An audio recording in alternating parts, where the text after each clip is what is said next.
Believe it or not, I actually hit the lottery day before yesterday for $50,000.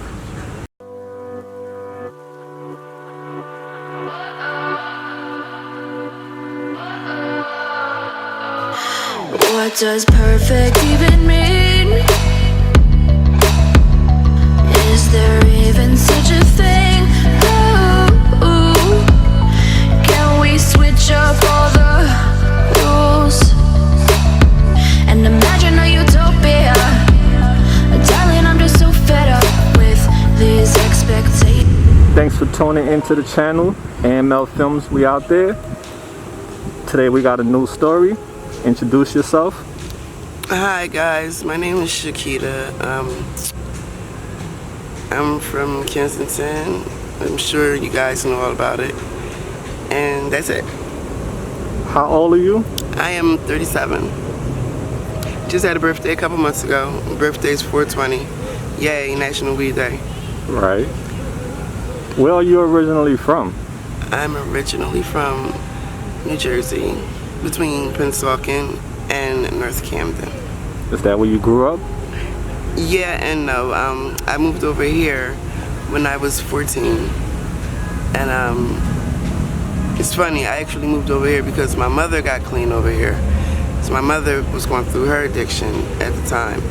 I was adopted, and for whatever reason, paperwork was not legal, and it ended up getting thrown out once my mom got clean because she decided to fight for her kids, and I moved over here with my mother. The judge gave me an option of whether I wanted to actually stay with my mother or stay with my adopted mother because of the paperwork not being secure the way it was supposed to be. I ended up moving with my mother, and my brother stayed over there in Jersey with my adopted mother. Tell me a little bit about your childhood. Honestly, I had a great childhood. My mother was from Asbury Park, New Jersey. My father was from down south. They got together. My father had many years on my mom. He was about 30-something, and my mom was 16. They had myself, and then they had my brother, which is 3 years younger than me. It was just me and him. We had a bungalow. Well, we had a one-story house in New Jersey. You could say we lived the so-called American dream that a lot of my brothers and sisters, as far as black people, didn't grow up in. You know, I had the tire swing in the front of the house, big front lawn, big back lawn. Pretty much spoiled, and I had a great childhood. My father had a Wheels and Soul chapter over here in Philadelphia, and he also drove for Snyder Trucking Company, cross country. And my mom was a stay-at-home mom. Had a ball with my mom, which was part of the reason when the whole adoption thing came out and they asked, did I want to stay with my adopted mom or come with my mother? I chose my mother because I still remembered how she was raising me.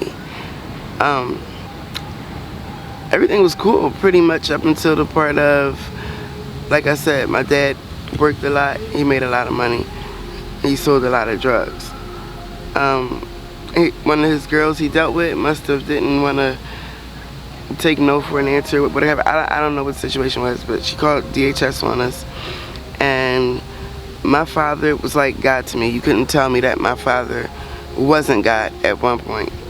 And I say that to say, DHS told them that, you know, they were going to help us, the whole spiel, because my mom went away to get cleaned in Missouri. They helped them sign paperwork and everything like that. In about 2 weeks, tops, we were taken from my father. And that crushed his heart and mine as well, because we were taken from him because he didn't know how to read, and I never knew that about my father. He never recovered from that, actually, to the day he passed away. But I ended up moving with a foster family. Thank God it was only one foster family that I did live with before I was adopted, which was my adopted mother to this day. I was blessed in that form as well because she was a great mom too. I mean, me and my mom don't see eye to eye on certain things now to this day because I still carry my adopted mother's last name. I feel like she earned that. So, I mean, it was kind of bumpy, you know, a couple of issues that came along with that as far as me mentally. But other than that, I had a great childhood.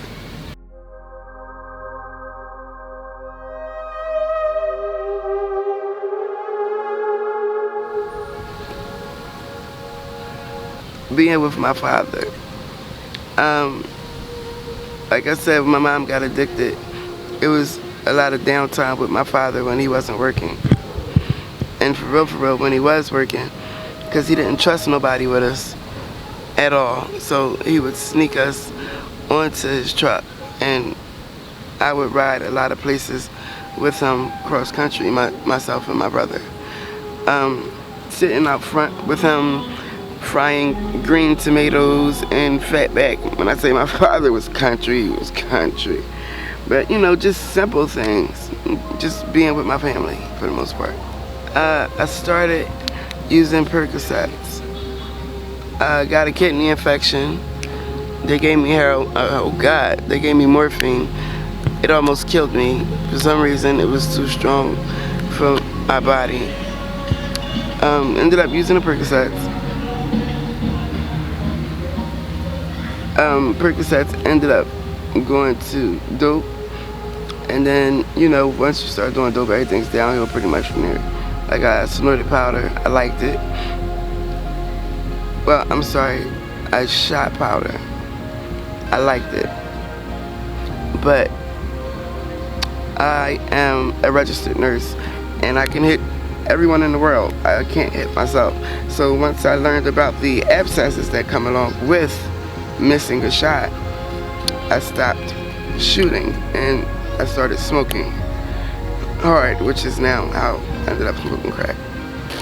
I go about supporting my habit from gentlemen that want to deal with me on certain levels, and also sometimes I do dates. Do you have a religious or spiritual belief? Christian. Where do you believe you'll go when you die? I believe I'll go to heaven.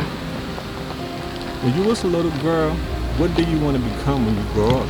It's funny you said that. I wanted to become a registered nurse, as I said a little while ago I am, or I wanted to be a lawyer because I'm very argumentative and I'm very passionate about what I'm speaking of if it's of importance to me. When you look at yourself in the mirror, what do you see? A person that lost themselves. But the only reason I'm not totally upset with it is because I still see deep down in there that I'm still here. I'm not going to the point where there's no coming back, which is why I need to capture that person and really redeem myself and get my life back together.